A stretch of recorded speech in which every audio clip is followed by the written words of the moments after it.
so start again. Q&A, Star Citizen Live Q&A, characters and creatures. This is the follow-up to the Dress to Kill panel at CitizenCon. First follow-up out of all the panels, I think. Yeah, first follow-up out of all the panels. SCL and IC are back now. This goes off his break. They're back. New season. And yeah, this will be the first one. Zach Priest and the guys covering everything from the Dress to Kill panel. That's the valakkar, the armor specialties, the gear, all that cool stuff. So I definitely want to find out what they have to say about this. Hello, everybody. Hello, everybody, and welcome to a special pre-taped edition of Star Citizen Live. I have attempted this intro several times, and none of them were good because we've been off the air for about 2 weeks, once. Nope, we're going to leave it in. I'm your host, Jared Huckabee. It's going on. If you've on? never seen Star Citizen Live before, it's the show that's normally live. By the way, guys, I've been there. I've been in that studio. I've seen all behind the scenes. I've seen how it all works. You can find the pictures on our Discord. Well, not behind the scenes. But I was there, man. I was in the guest chair. I didn't sit in Disco's chair. Couldn't really sit. There were too many other people trying to sit in the chair at once, and I'm not the kind of guy to push in front of somebody to get a picture. Okay? I just stood back, got what I could, left. Did you leave a turd on Jared's chair? No, I didn't. Yeah, it's really cool. All the stuff is his. You know, he only had a few requests. No, you know, behind the scenes stuff. Don't show how it works. Don't show, you know, how it's all put together in the background and all this stuff, which I totally agree with. I'm all on board for that. I totally get that, you know. Don't spoil the magic. Exactly. And I totally agree with that. Like, I would never do that. But because of some scheduling issues, we're pre-recording this on Thursday, the day before. I'm your host, Jared Huckabee. Joining us on the show this week are esteemed members of our gameplay teams assigned to FPS, combat and armors, and character-based gameplay, and AI and creatures and stuff like this. We're doing a follow-up to our Dress to Kill presentation at CitizenCon. Yes. So this is a big characters and creatures presentation. I like that shirt. That's it for the intro. I did it in one take. Ooh. That is a Lando shirt on Lando. Let's get to meeting our esteemed developers here. Joining me immediately to my right, a man who probably needs no introduction, but we're going to do it anyway. Zach, tell everybody who you are and what you do for Star Citizen. Hello, I'm Zach. I do FPS, I do AI, I do weapons, anything that the character... Zach's a git. If you look at him when he walked on stage for his Dress to Kill presentation, he did the old fake handshake to the guy walking off. That's cruel. That's cruel. You can't do that to someone on stage in front of tens of thousands of people. I do FPS, I do AI, I do weapons, anything that the character moves around and does. No, it's not small dick energy. It was an inside joke. Yeah, it wasn't. Scopes. Yeah, but I'm trying to don't take it like guy. I'm trying to be the cool. Sorry, I'm talking over this bit again. Don't take it like it was a dick move. I'm just playing it up and being a dick about it. But it was obviously an inside joke.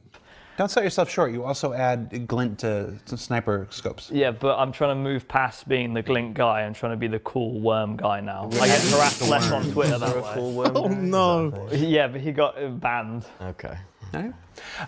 Directly to your right, Nick, tell everybody who you are and what you do for Star Citizen. Hello, my name's Nick. I'm a systems designer 3. I'm very similar to Zach. We kind of work hand in hand on FPS.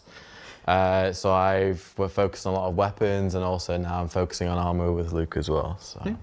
And Luke, no stranger to SCL. Luke, you've been doing this for he's years alive. and years and years now. Yeah. Tell everybody who you are. I haven't seen him in ages. I'm Luke Presley. I own law, security, reputation.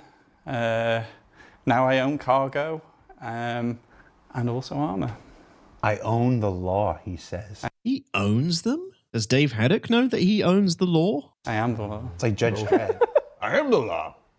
That was the older Judge Dredd. I know there's a newer Judge Dredd that was very popular and should have gotten a sequel and never did. All right, so as we are want to do, we have put a thread up in Spectrum, which is our bespoke communication platform available on robertspaceindustries.com. Oh, the law. Where we let folks submit their questions and vote up the ones they wanted to see answer the most. Earlier this week, we let Nick, Zach, and Luke dig through your questions and find the questions that they had the most information about, because remember, not everything is currently in active development, so things that are a little farther off will be more nebulous and stuff, because we reserve the right to have a better idea. You know, you say something today and it's not going to happen for years and years and years, you write yourself into a corner. So all the stuff that we're going to be talking about today is the imminent work, the stuff that we're heading into in 2025 and stuff like this. So Nick, we're going to start Very with you. nice. I like that. That sounds good. Start with here. At CitizenCon, you represented the next evolution of the armor archetypes system that you and Luke have worked on, stuff like this. This question simply says, we saw a lot of combat suits there, but how are engineering, mining, and industrial suits also coming along? Good question. Very good question. That's correct. We did see a lot of combat stuff. I think we were very excited to show a lot of the new armor sets that we're making, and it was just by chance that they were combat focused. But any eagle-eyed spotters would have seen in one of the slides, we actually had the concept or the prototype of our mining suit. So the mining suit is going to have its own dedicated mining visor, where you'll be able to scan and find more detailed information about minables that are around you, much further distance. And obviously it offers great environmental protection. So obviously we want players to be going down in caves and obviously with different temperature resistance and obviously for storage as well. So those minables, whether they be large or small, we want the player to be able to think if they're dedicated in mining that they can head towards that. More tools, more things to make hand mining better. I'm all for. And as we've discussed here many times, hand mining is so underrated and underutilized, in my opinion. I would be I'd rather go hand mining than mining in a prospector any day. I find hand mining way cooler, more interesting to me than the mining in ships, my opinion. But yes, giving us like these suits to go, you have these caves.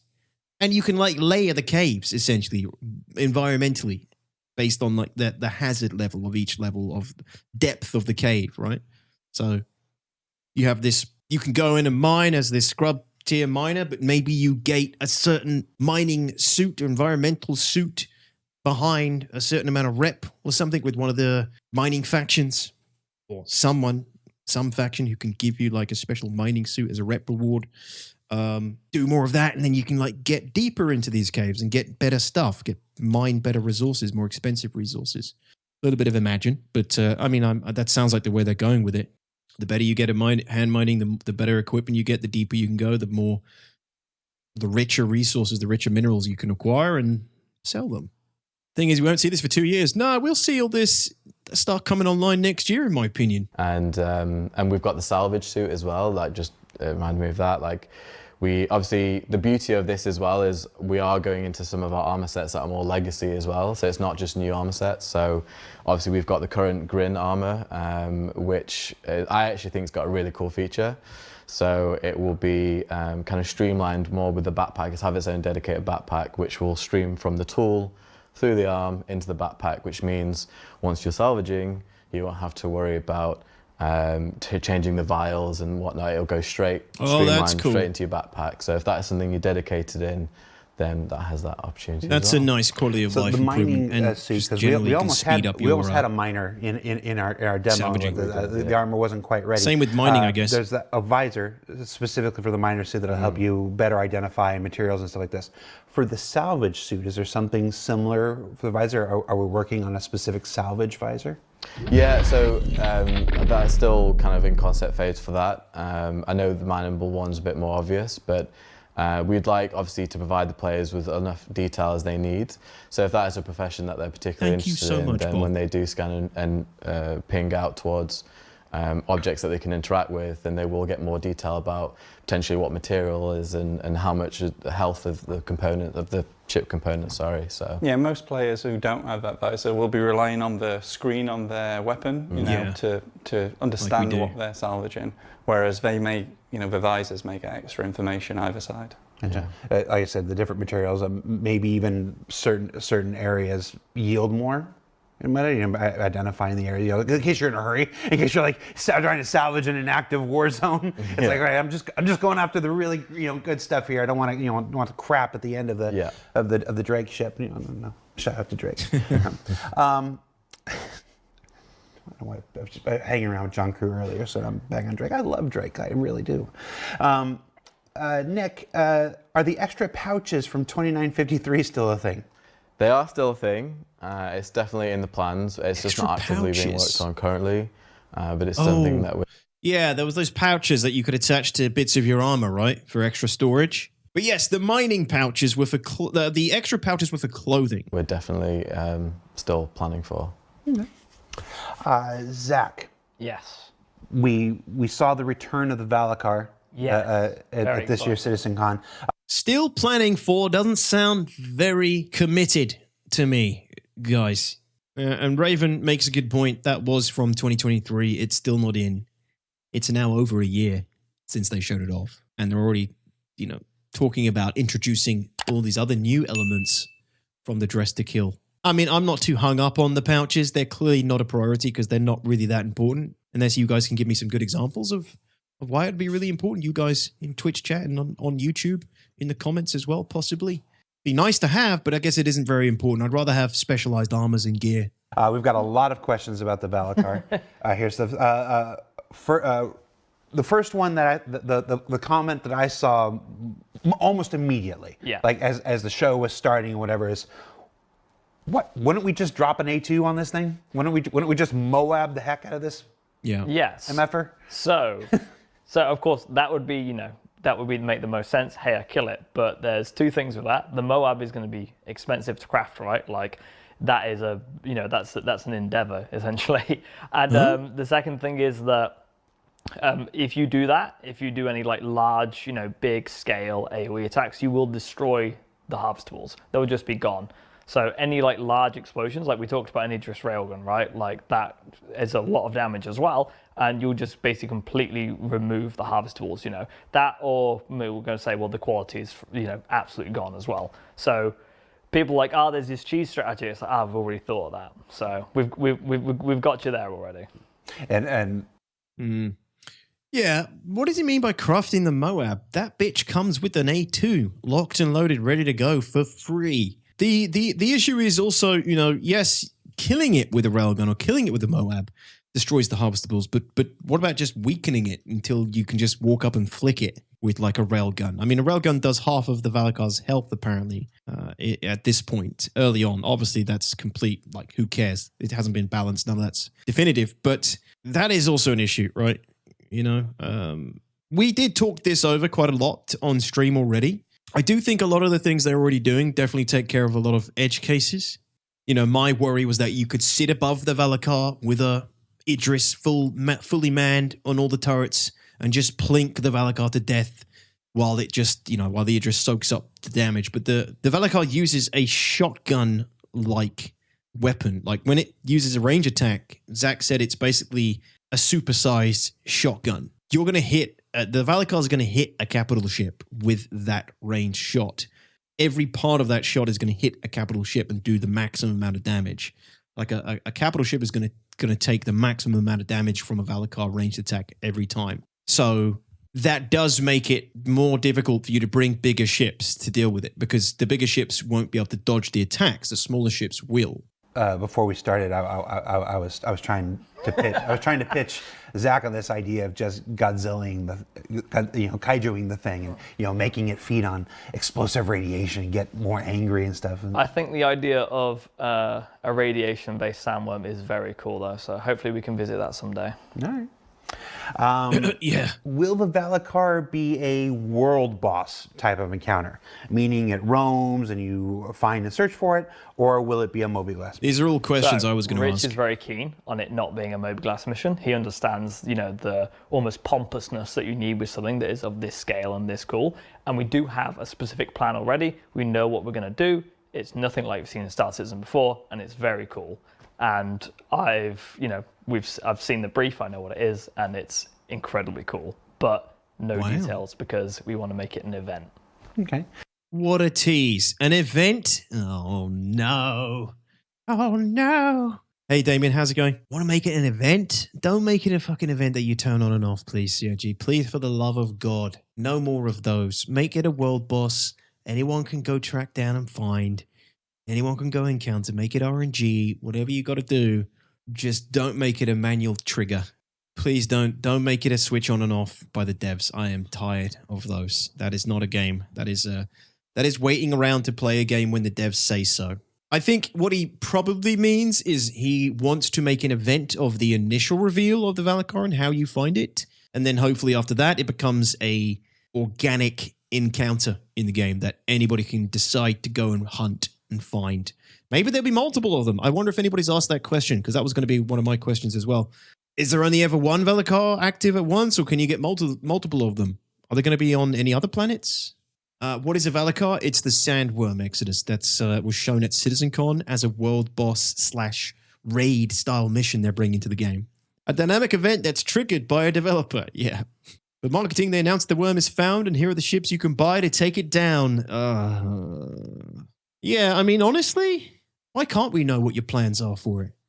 And some of the things we tried to make it as evident as possible in our demonstration, but some people, you don't always get it. The having to taunt it out, using a ground vehicle and doing donuts and stuff. Yeah, I love this.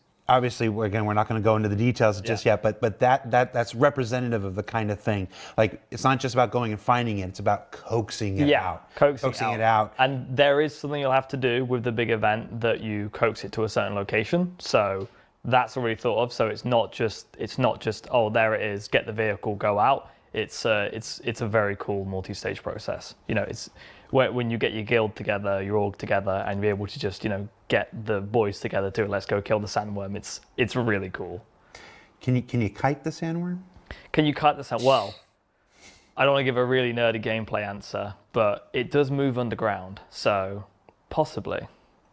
I just remember in the early WoW days, before we launched WoW and everything, trying desperately to coax the world bosses and into the Agrimar and Stormwind and stuff. I'm terrified because of how systemic our game is. What happens if you take this near someone's bases and things like that? And that's the fun and beauty of.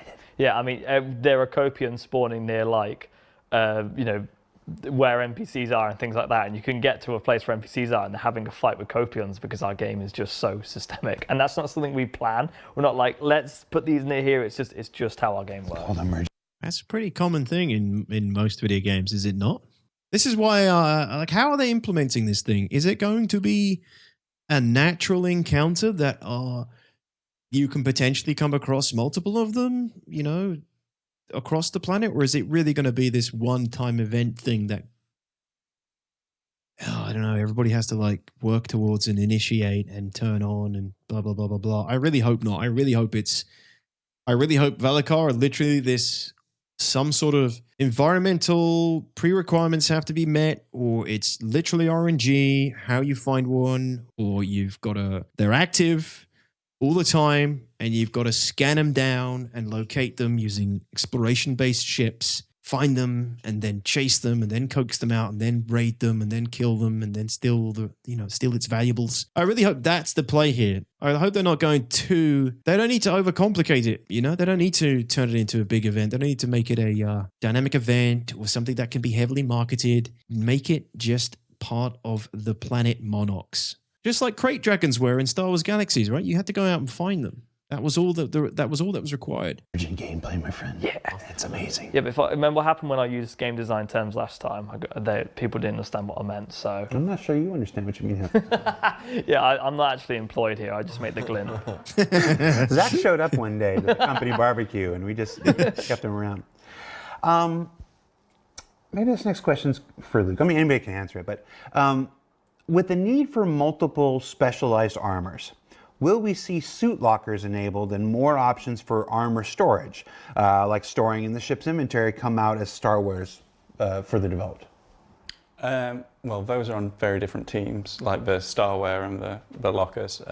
So those guys have very different priorities as well. I can't guarantee they'll come out at the same time.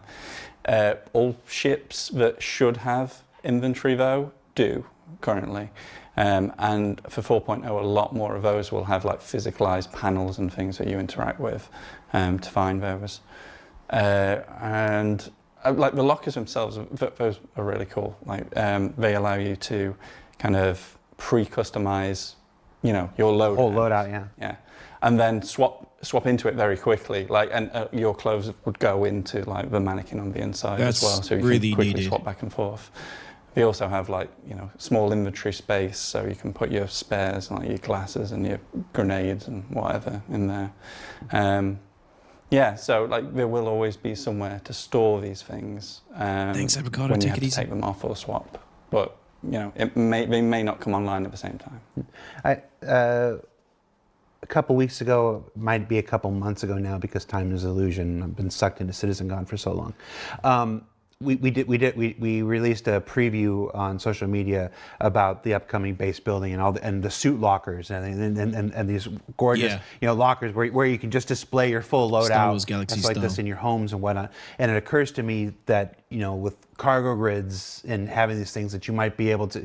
Ships have their own suit lockers, but you might be able to kit your ships out with even more lockers and stuff like that. And carry them around and basically really do the doomsday prepper kind of thing. Like, I've got my Zeus, I've got my a C2, and in the back I've just got the Batman armory for every occasion. No matter what comes up, I can run to the back, and there's my mining outfit, and there's my salvage outfit, and stuff like this. And that's a really exciting moment for me, because it's not like, obviously the inventory screen is cool. You go through and you drag and drop and whatever. But this idea that you just said, it's almost like your models in the background there. Like if you want to show off your favorite armors, there they are behind the shiny glass. And then to immediately just go right to it and be like, equip, I want that.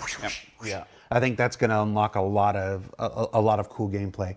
Yeah, and that's something that Rich is really passionate about as well, because we have so many different types, and these like specializations, they kind of enhance the other styles of gameplay. So if you're in a dropship, for example, you don't want to be dropping into a hot war zone and then you're like, oh, okay, 1 minute, let me drag this and let me drag that. You want to be like, no, I want my combat. I want to go straight to it. I want to get out there. I want to fight. So they kind of, all these little things that we're doing kind of start to complement one another, and it starts to feel more cohesive and what we intend. Yeah, when your ship's being attacked, the lights are going off, you're really worried. You're not like, oh, hang on, let me open a menu. It's like people are coming. Yeah, you want the Doom shotgun gif, right? Like these guys are coming, well, boosh, and then it's gonna be cool.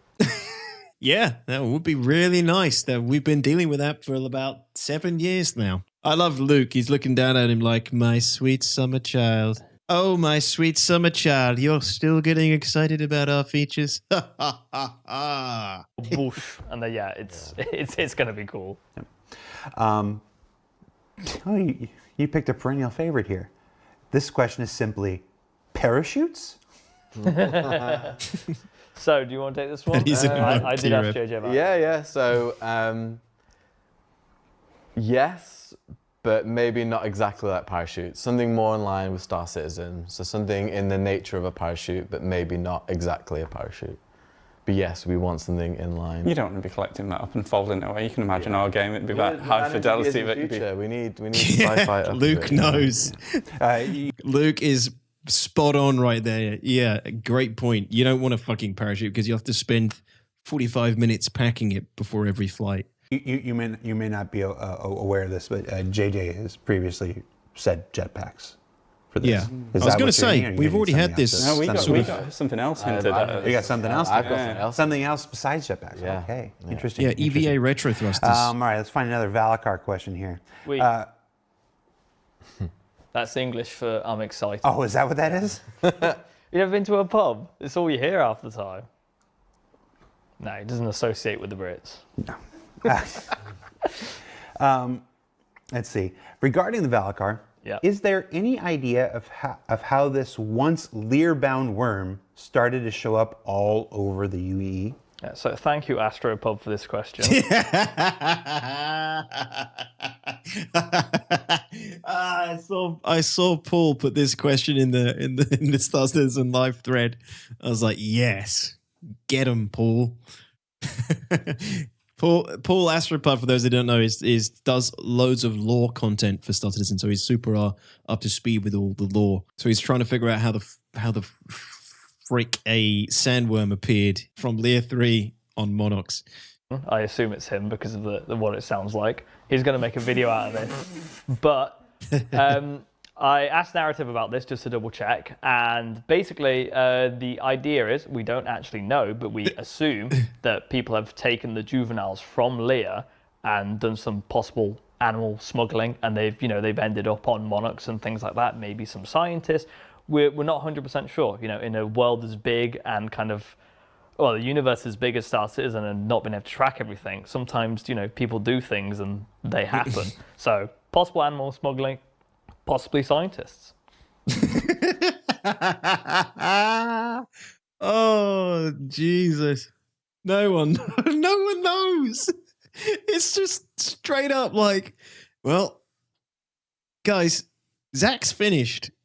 Zach went on a 4-month bender.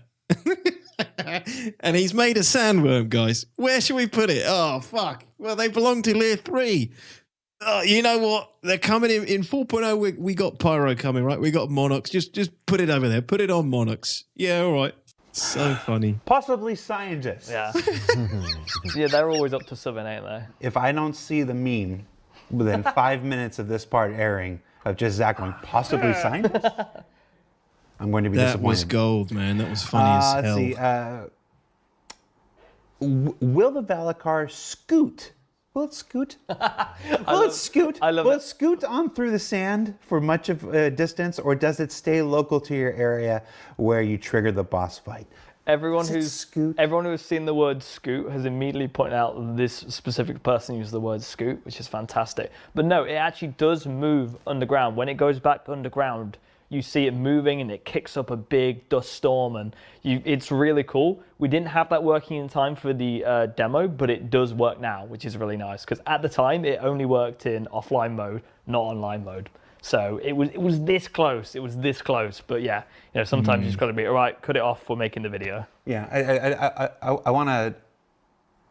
don't want to skip over that fact. That was actual gameplay. Like we sat there, we gathered. I played that. Exactly. It was the three of you and a bunch of other conscripts and stuff, and it was just jump in and play it, and it was see if you can beat it, and yeah, occasionally it was like, okay, we need a couple more deaths, let's see how if you can die a creative way, but yeah, those were the actual fights as exist now, and like I said, now that it can move, and it'll continue to evolve ahead of its release in a subsequent 4.x patch. The best bit about watching people's reaction to the panel and everything was everyone's like, oh, no, it's the worm. And then we pan to it says actual gameplay on the bottom. Everyone like, oh my God. Yeah. Someone said, like, you can tell it's in game because there's like a little bit of jank. And it's like that little bit of jank means it's in engine and it's real. Yeah, I remember saying when we were talking about it, I was like, look, we can't show this thing off without having gameplay because everyone will just go, you idiots. So it was a really big push by everybody to get it there. Yeah. The good thing about it as well is the fact that we've got so many more eyes on it, and then so many more people giving feedback. Yeah. We got to test it more, ironically, because we were getting so much footage from it. We were playing it so much, and we were like, okay, this. We found new issues, and it was a very helpful experience. Yeah, and I when we did the first recording, we had to scrap it because I was in an unreleased ship and I didn't know. I didn't know that. We had to scrap that whole first playthrough because of it. Oh, were you in a... I was in the... Yeah, you're not supposed to be in that one. Yeah. It's really cool, though. You can ask me these things. Okay, that's what happened. All right. Because there was a whole playthrough we couldn't use, and I was trying to figure out why. That makes way more sense. If it was a gun, I'd know, but ships, not me. What? You don't know everything everybody else is doing? I don't know anything about Project ships. This big? I know like the names of 5 ships. I can name you every gun. What are the odds they're going to bring out a ship that's dedicated to hunting valakkar? I'm seeing a harpoon. Yeah, I'm seeing a harpoon on the back of something like a nomad-sized ship. Yep, special harpoon that tethers you to the valakkar so the valakkar can't dive. Yes, I'm onto it. This is it. This is money. Yeah, it's a nomad-sized ship.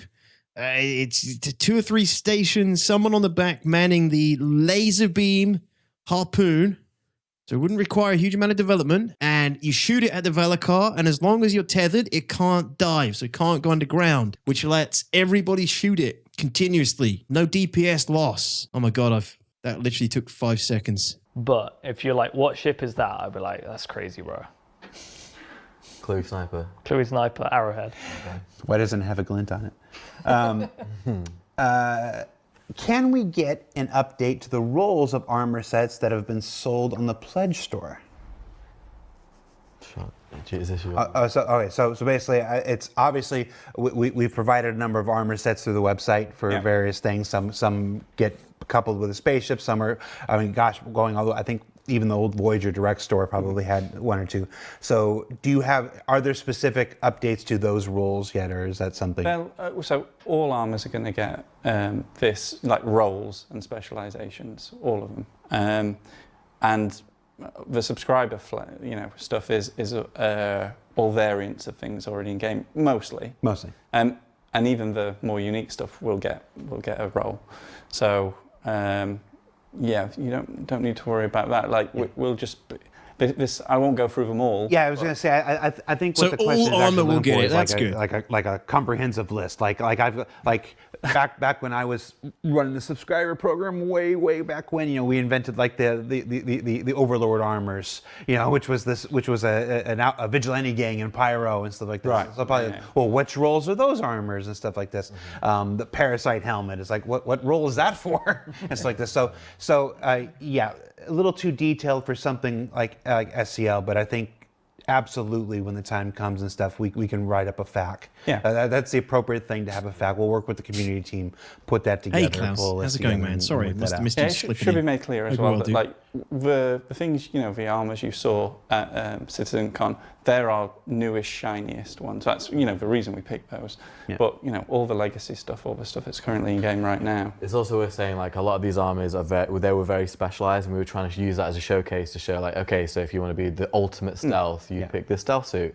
But we are having items that are, not every item is going to be specialized to the T. There are going to be ones that tinker towards that way. Yeah, so that was a good question. I did have that thought myself. Like, are we going to have to be using these entire suits to essentially spec certain ways? But it sounds like all gear will basically be refactored over the next 10 years, and all gear you'll be able to mix and match, tinker your own gear to make your own style, your own specialty. Like, they're a little bit of stealth, but they also have loads of attributes. It's not like, I picked the stealth out, so now I'm really weak. Like, so we just focused a lot on those ones. So like a lot of the subscriber ones are absolutely going to still have traits and stuff, but it doesn't mean more generalized. More generalized, exactly. Yeah. But it doesn't mean like, okay, I've got this helmet, so that means I'm forced down this route. It's That's a good point. Two points to remember, that the majority of armors will be a more generalized thing with little tiny advantages here and there and stuff. And the second, Starpoon. You can still do almost anything in any armor. Exactly. It's just a question of how well you'll do it, or how much of an advantage you'll have in one particular area. Exactly. And then when you really want to specialize and you progress through the game and you work with factions and guilds and you get rewards, and then all of a sudden it's like, I want to be the salvager, you have that suit, etc. So one of the things we mentioned is backpacks, and how some armors may have their backpacks removed. So like this question says, will flying with backpacks still be possible, or will we need to stow them? You'll need to stow them. Yeah. It will be a case of, obviously we have so many different backpacks and we've got more coming down the line. So it might be a case of I think it depends on the ship as well, we talked about, right? It depends on whether they be automatically stored or whether... There are seats that, like, the dropship seats, right, that have their own inventory. Yeah. And you'll automatically have that backpack and your weapon, anything else that would clip, taken off and put in that inventory. And when you stand up, it will appear back on you, because... No way, dude. That sounds like too much wizardry for Star Citizen. Really? That sounds too good. So you sit down, it takes the stuff off you, and then as you get up, it puts it back on again? Seems kind of...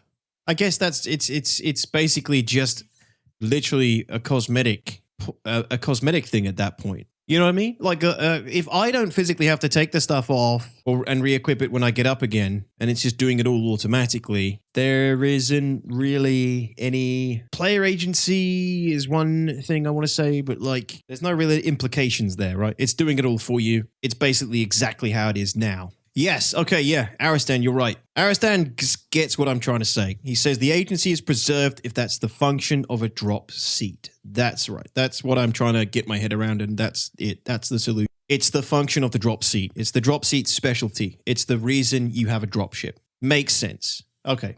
I couldn't clear that up in my brain, but now I get it. Yeah, you can't do that in a regular seat. If it's the function of a drop seat, then great. That's the purpose of a drop ship. Cool. I got 20 guys kitted out to the guilds. They don't want to be fucking around switching out gear when we land and get off and fight. They need to be able to get out their seat and go straight away. How do I do that? I bring a dropship.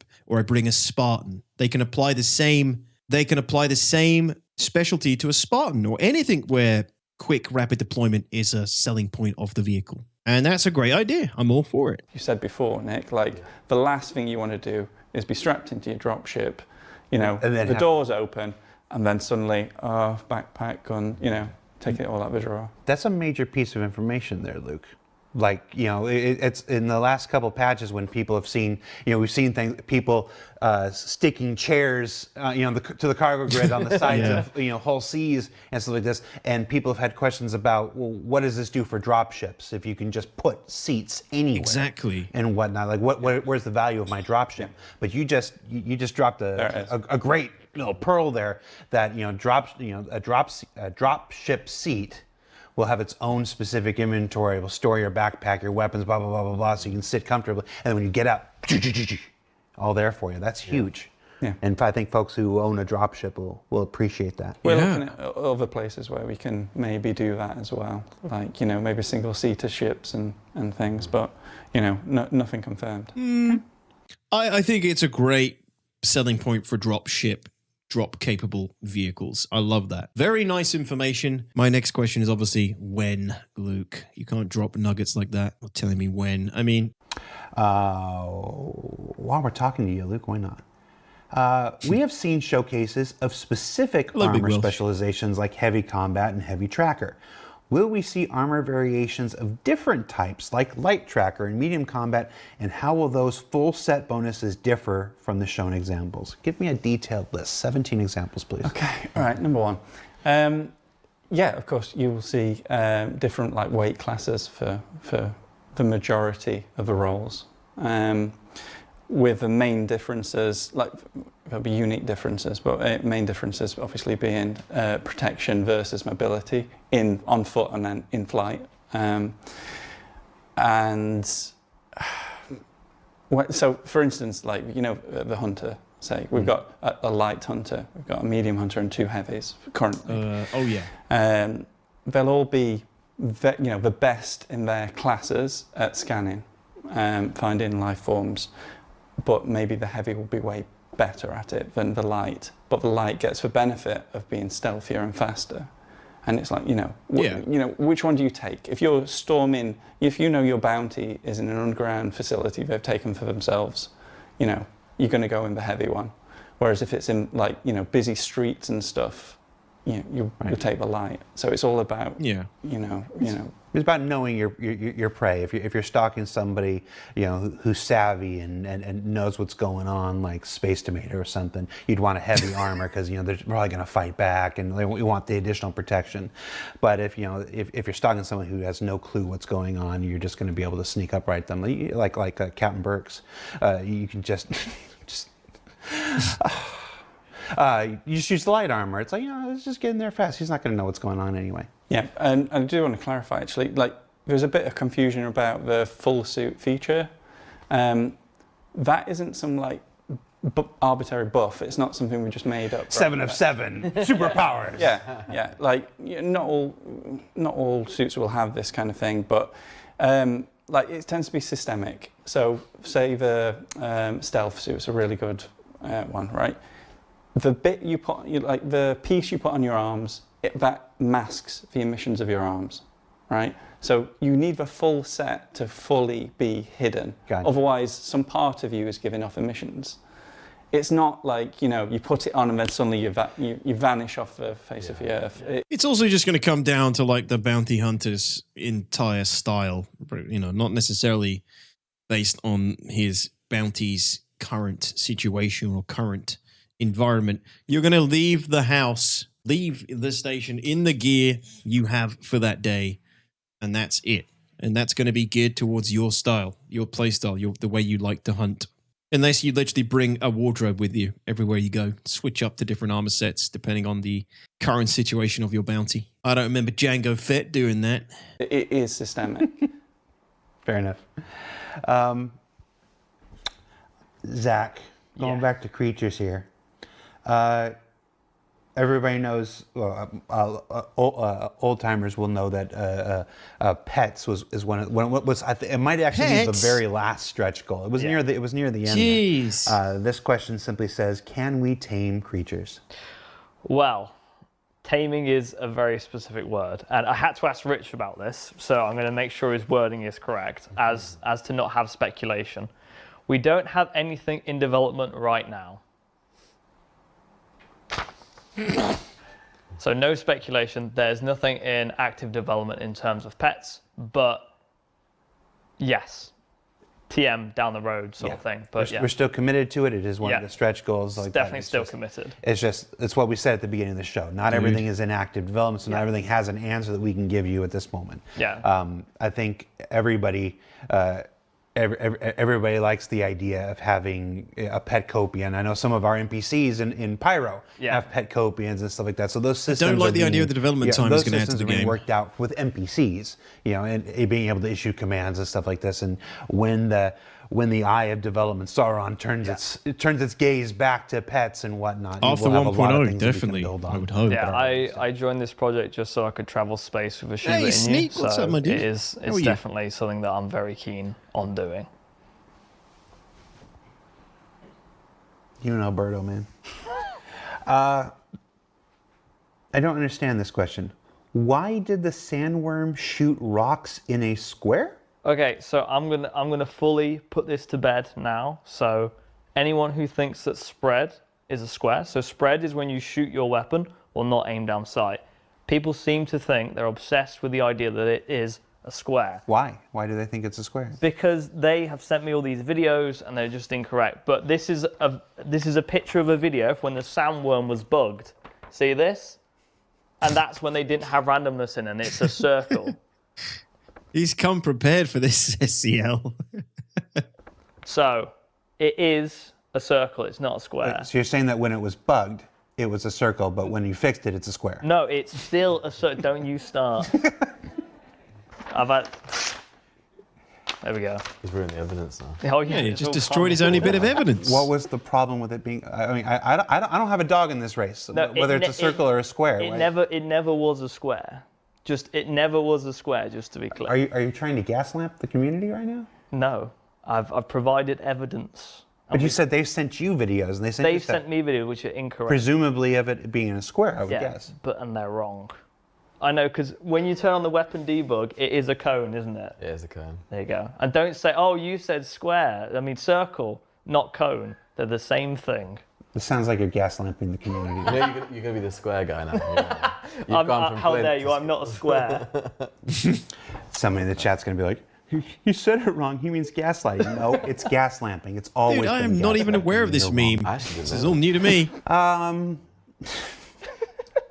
Fuck yeah, Sneak. The show doesn't get any better when it's taped. I've got some people that need taking care of. Sneak, Nick, can you help me out with that? Hello. What can you tell us about Did you put this question in there in a second? Non-combat, okay, so before we talked about industrial stuff, mining and stuff like this. So what can you tell us about non-combat, non-industrial specialization armor and clothing? Stuff like medics and repair people and... I'm glad you said medics, because I saw a lot of comments about medics. So yeah, we do have lots of non-combat. Extra med pin storage. Things like, obviously, a medic. And again, we're kind of not just by class, because obviously, like Luke mentioned, it's not just always about the mass and the size or more protection. It's also about like what makes sense. You know, if you're a first responder, what would you wear? You probably wear something light, quick on your feet, can get down to it. If someone's in a cave or whatever. Med runners wear heavy armor and actually help someone out. But then obviously we talked about potentially the ideas of like a medic on the front line, so they'd have a bit more protection. But the things with the medics, obviously they've got the visor, so they're going to have more, when they ping and scan, they're going to have the vital signs of people in their group. So if someone's down, they're going to get a notification on their screen to be like someone's over there, and that maybe how long they've got before they're incapacitated. And then obviously we've that's also something we looked all at the need. idea of like refilling your med pen, so the vials on your leg, again, kind of being a systemic system about it. You rather than discarding your med pen, you actually put them back and they slowly refill. So it means that your primary role isn't just focused on combat. You're on the front line, like healing people up and helping them, body dragging them to areas of safety and whatnot. But then we've got a lot. We've got just started concepting like the tech suit, which I know is quite a vague term, but obviously we've got hacking in the game coming soon, and that would be like the idea that you can remote hack, so maybe you don't actually have to go up to the terminal. Coming soon. I mean, I remember whispers of hacking. I didn't know it was coming soon. I'm trying to think of applications for it where I can use hacking at the moment. We've seen a few things in the past, maybe at DCs. Few other situations in the game at the moment where you can imagine that this was where hacking would be used. And this suit will excel at that. And obviously, again, you'll have its own different visor. And one exciting feature is like wireless charging, which I know we're quite passionate about. So some of our combat armors, which we've not really spoke about before, but if you have your energy magazines and you store them onto your suit, you'll start to get a bit of a trickle charge because they are essentially batteries. So these magazines will start to slowly recharge, and there's kind of like the trade-off, right? So it's like ballistic, they've got limited capacity, but maybe they do more damage, whereas like energy ammo, you can slowly recharge it over time via your suit, it's powering it, but maybe they don't do as much damage, or maybe they don't have as much travel distance. And one of the beauties with the tech suit is the idea that you can wirelessly charge your teammates around you. So if I was wearing the suit, Luke and Zach would have their energy mags start to slowly recharge. And jeez, that's an interesting one. Never considered that. My next question would be, what about a backpack that you can just put your mags in that slowly charge back over time while they're sitting in your backpack? It's a cool idea. I like that idea. But yeah, like obviously we mentioned like the pilot suits, and we talked about racing, and I feel like I'm... Environment suits. Environment suits, another massive one, yeah, sorry. The leader, aka me, apparently. Yeah, Damien, you know. Yeah, so we've got, thanks. We've got environment suits, so obviously, like, you know, we're going to have these planets that we're introducing and all these different systems. We're going to have lots of hot and cold temperatures, radiation, corrosive, and these planets are going to be, you know, you're not going to be able to travel to these in just any old army. You're going to have to prepare. You're going to think about storage, and it's like if you're like an artifact hunter, or you grab resources, or you want to be the loot guy and you want to collect everything, like in a Fallout game or whatever, then you're going to have to wear one of these suits and go from there. The other thing is, like, we'll be scaling back which suits have EVA capabilities as well. Yes. So there are some very specialised EVA suits. Yeah, I think this is a good idea. Yeah. So if you want to spend a lot of time out in space, these are the ones you'll Flying around. Yeah, exactly. And if you're like a salvager, for example, and you're going out in space, like you're going to need a lot of like oxygen capacity and EVA capacity. These are going to be a much bigger deal than they are now. Like it's going to be a lot of kind of preparing for, like, okay, like you said, if you're you know, mid-battle, maybe I want to sneak out, do some salvaging, get back quick. Obviously, these are a lot of changes, and I like it too, actually, Damien. Parts and stuff, and I can see why there'd be a perception that this just makes the game more tedious. More crap you have to manage, more stuff like this. We always operate.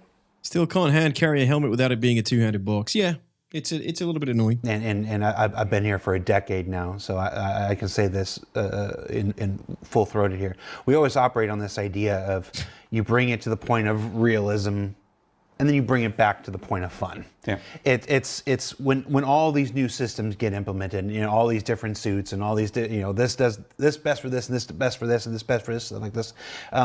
There will, like with anything else, be an adjustment period, not only to that, but then from that back to this point where we like it becomes manageable. Just like with the suit lockers, I'm absolutely certain that there was a point where accessing the suit lockers was okay. Hand. Yeah. Play that animation. Other hand. You're just like, okay. All right, feet and whatnot. You know, it's you know, you can do that in something like Squadron because it's at the same time, you know, the community had to kick back against the draws in the item kiosks. You know, we still had to let them know that was too far. That was a step too far. Game and like this, but in an MMO, it still slips in and stuff like this. Okay. Yeah, we have that system, but let's. Yeah. It's, you know, we're a little time dilation there. Yeah, same with it, like I was saying, the drop ship seats. Exactly. Just these little. Yeah, the dropship seat thing is these little things excellent. that'll speed up the process Great and idea. let you get into the fight faster or get into the situation. And you typically know a path, right? Like if you're like, oh, I need these materials for my base, or, you know, to craft these things, then you'd be like, okay, where is that? Here it is. Oh, it's on this planet. It has these contexts. Okay, I can do this. So you kind of already know to come prepared beforehand because you know what you're facing, because you know what you're going to get. So it's less like, oh, I'm there and I don't have that thing. It's like, cool, I've prepared. I know what's going to happen. I'm going to go there. And just to finish on that question, obviously, Luke and I have spent so long, like we've looked at every aspect of Star Citizen, and because we are such a huge scope of a game, like there's all these different roles, but you know, armor is still it's in the name, it's armor, right? So I think obviously it's very easy to go towards combat and damage mitigation and all that because it's armor, but you know, we are thinking of every scenario that players might be in, and if there is every non-combat scenario. Exactly, every non-combat. So the non-combat ones are more interesting to me than the combat ones. I don't want players to think that we're just foregoing like medics or engineers or anything like that. We are. I will say, when you were describing the medic version, in my head, I want a shield. They're generally more interesting than non-combat specialties. I want to sit there There's with more a med pen, scope there, more utility. And a shield working towards a down person. Yeah. I think Chris doesn't like shields, if I remember properly. Chris is wrong.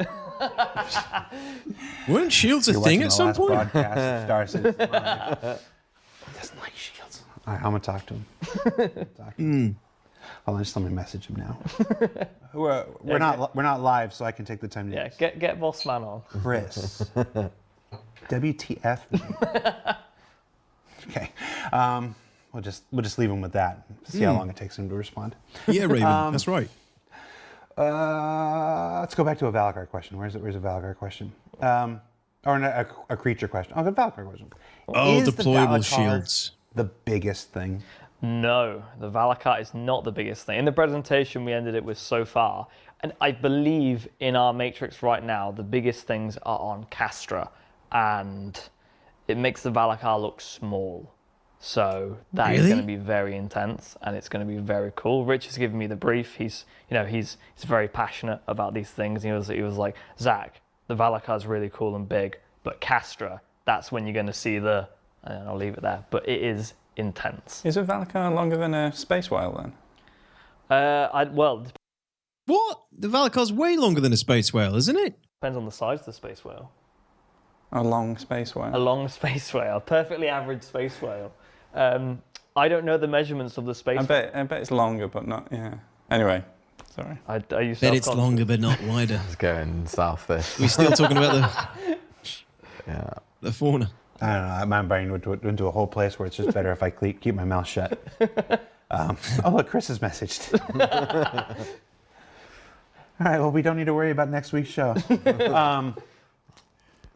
Will there be reputation/guild/org clothing items made available that give special stat bonuses or armor capabilities? Not quite. So, next question. The majority of armor loadout, armor blueprints will be unlocked via guilds. Okay. But or guilds. Guilds. Not Guilds. player. Oh yeah, they're the player orgs. Yeah, because I always get confused about this because player orgs will allow you to customize your armor with your logo and stuff on there, but that's it. It's just cosmetic. Guilds. Say we've got these really specialized armors, right? You're not going to find those in shops. They'll be super rare in loot drops, maybe on missions and stuff like that. Yes. So you unlocking that blueprint and crafting it might be the first time you ever come across it, you ever get to, wear it. If it's, one of those super specialized things. But it's not a better, we don't give it a buff because it's a guild version or anything like that. That's crafting. You make it and you make it and you research it, and that's how you get those buffs. Okay. And this ties into your set bonus question from before. So, yeah, I mean, the guilds are giving he said that that'll be the only time you'd be able to craft it. But once you've learned the blueprint, you can craft it as many times as you like, right? As long as you have the resources. I'm confused there. There isn't some just magical bonus that's added to these things. It is like as many other things as Star Citizen as we can. We build it systemically, and when you get these pieces, you'll be able to mix them and match them with other armor types, and you make the loadout and the stat pool that you want, from all these things. So,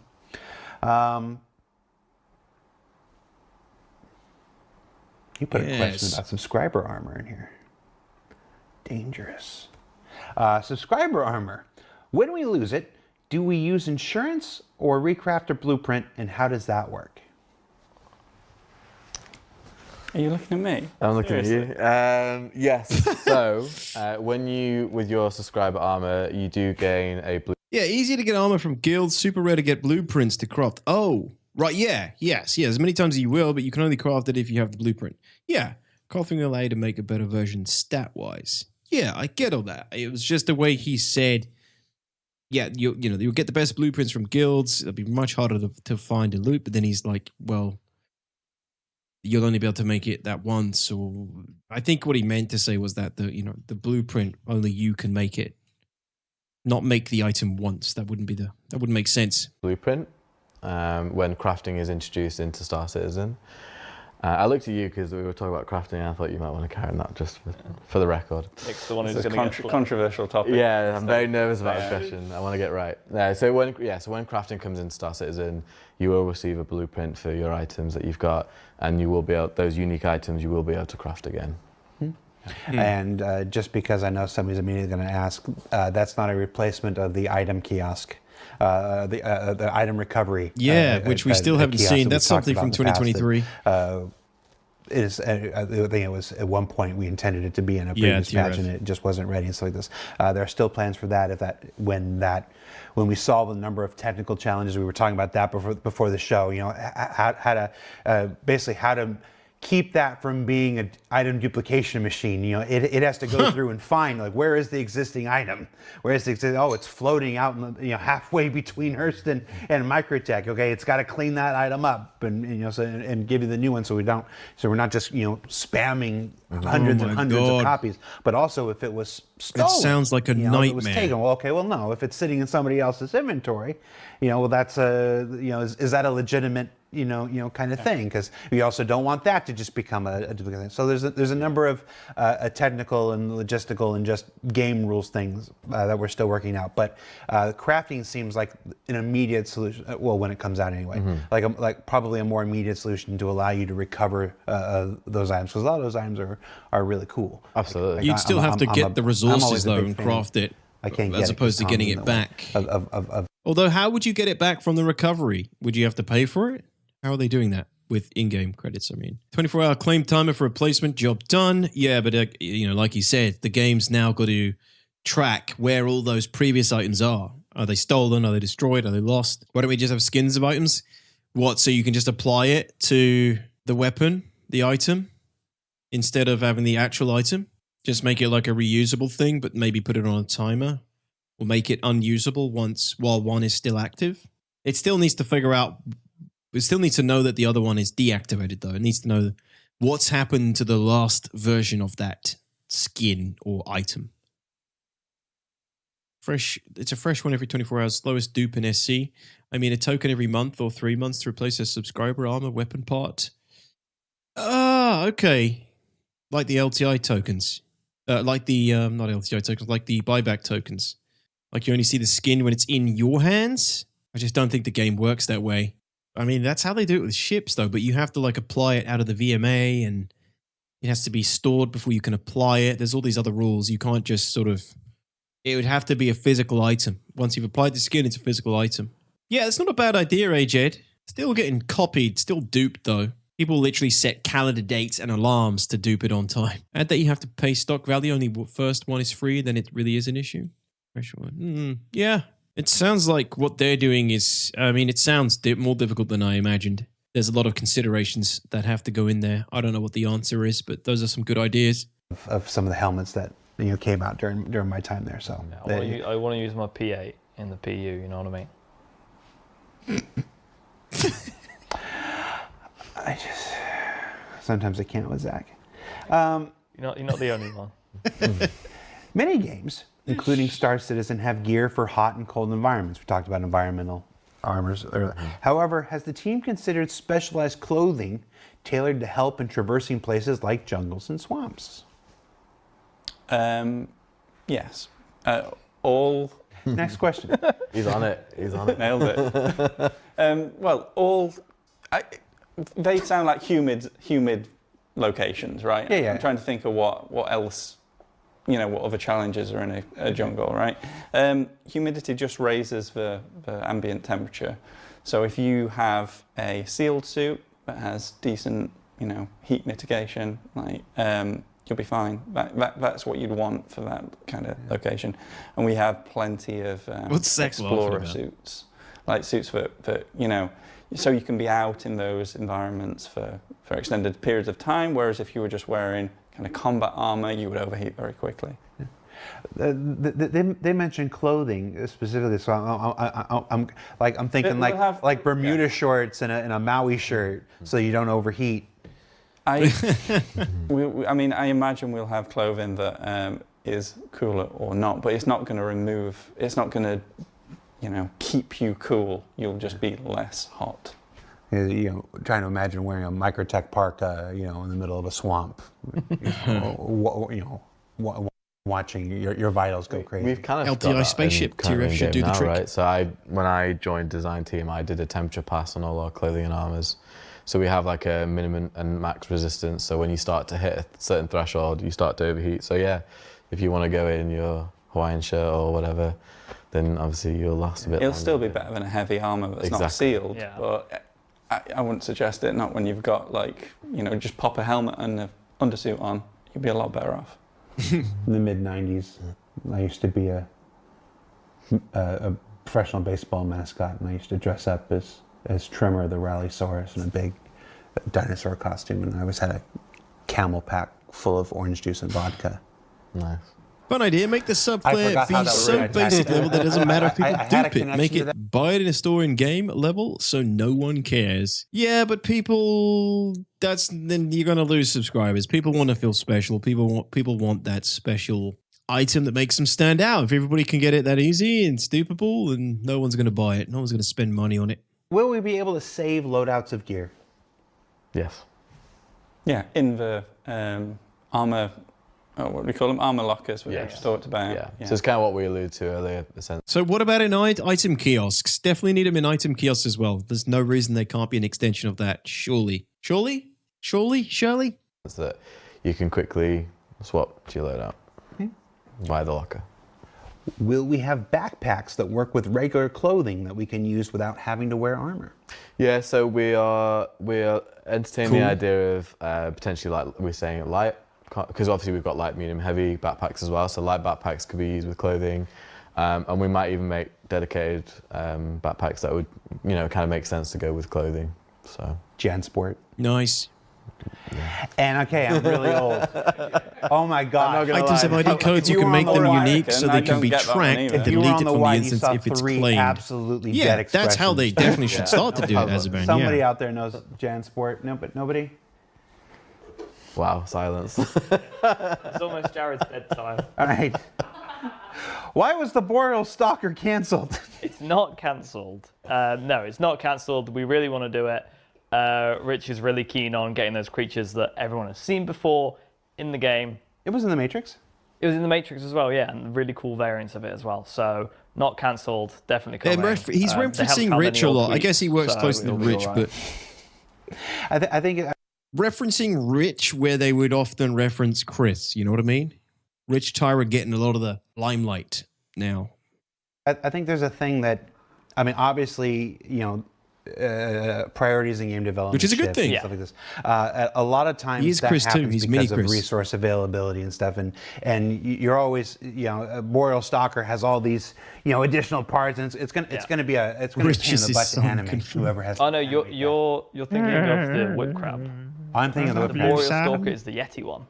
Oh. Yeah. Right. But yeah, so those creatures are definitely sooner in. Well, because we just got the hair now with the space cows. So the space cows are a stepping stone to being able to do those. What was the big crab thing that I'm thinking of? What's that's it called? That's the pyro crab, but the whip I always crab, think the Boreal Stalker is the pyro crab. Whip crab. Whip crab.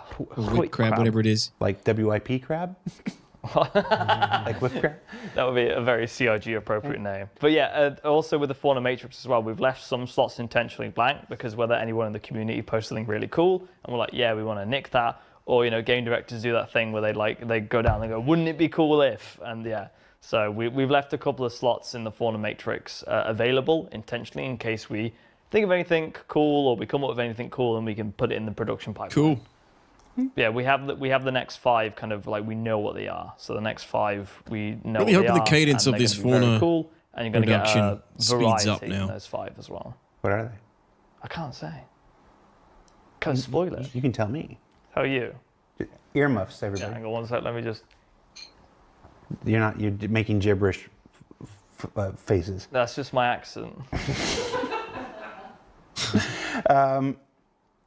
So at CitizenCon, when Armando was on stage talking about Starware, it was mentioned that mixing clothing and armor is one of the key features of that. This question simply says, will we be able to wear clothing over armor? Like the most popular thing is that that duster over a set of armor so that they can look like Dash Rendar. That's another. No, I've just They already confirmed this, didn't references. Never mind. Can you put clothing over armor? Yeah. Yes, next. Yeah. Yes, you can. There's kind of multiple layers to it. So there's a bit underlayer. Multiple layers. No, there is underlayer, overlayer, and then the overcoat, right? The overcoat can go over those 2 layers unless it gets too extreme. You've got a huge core or something, something that's sticking out. A coat won't go over that. Maybe a backpack. Yes.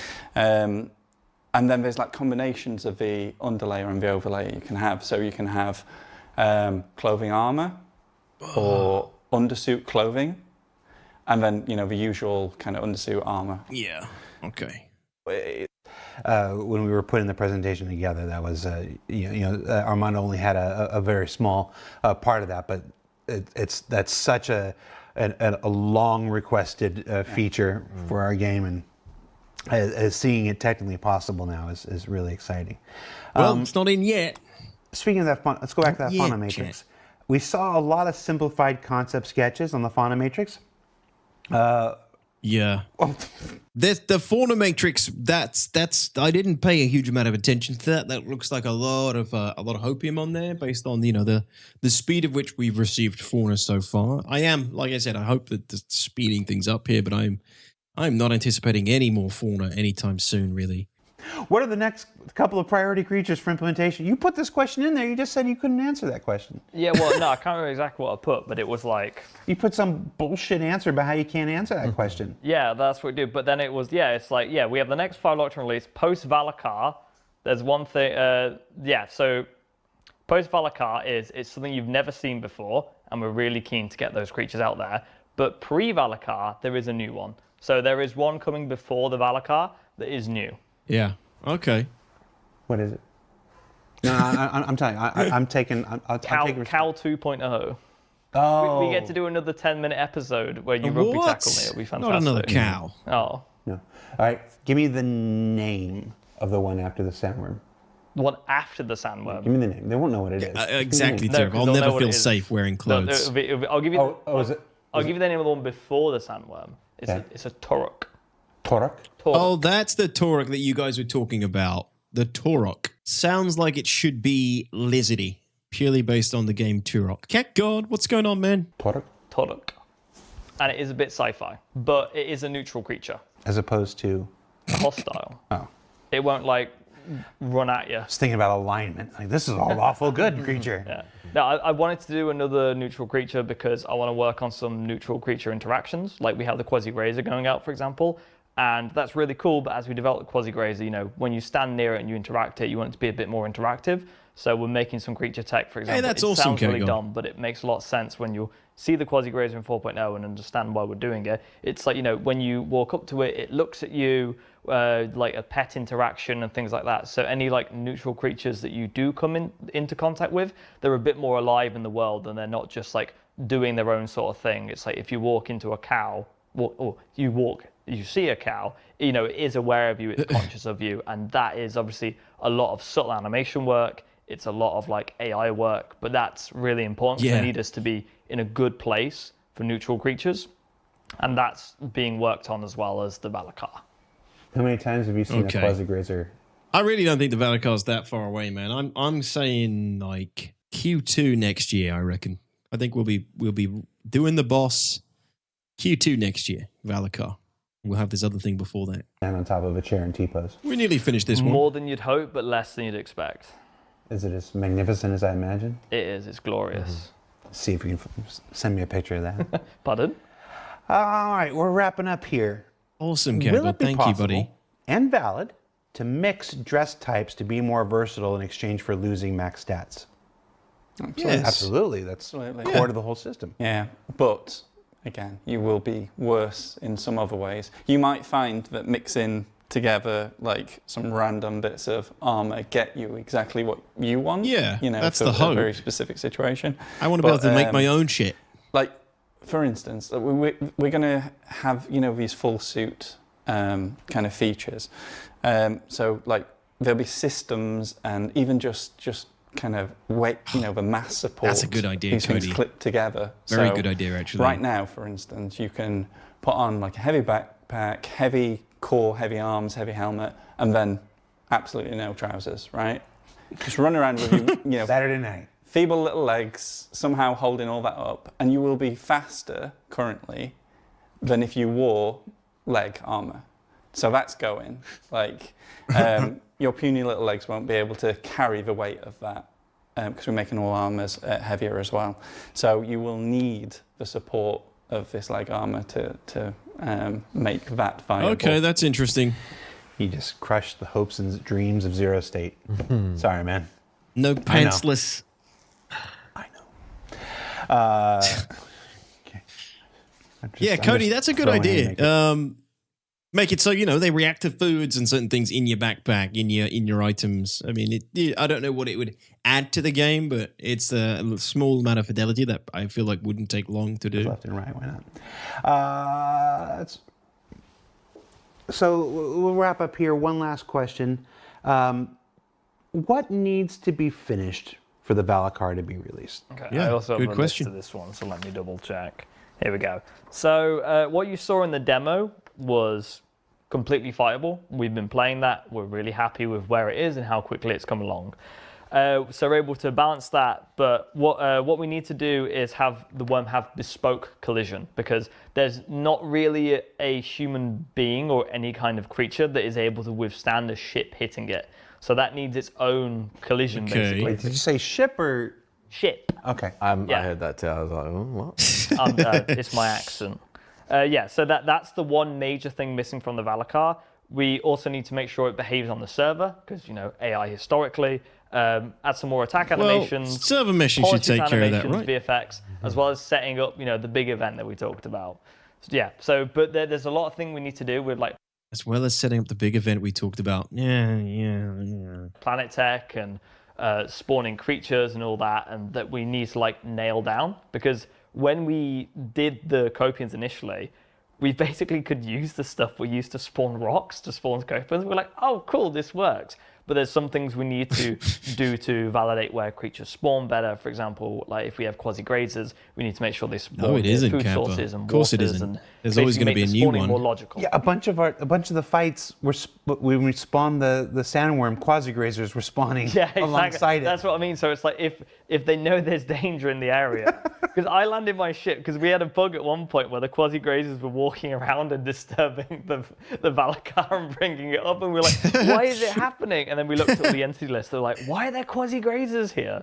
You know, because again, like I said, we're an incredibly emergent systemic game, so you can't encounter for everything. But yeah, so giving creatures more logic to where they spawn as opposed to just being tied to specific biomes. He said AI historically. Yeah, he ain't wrong.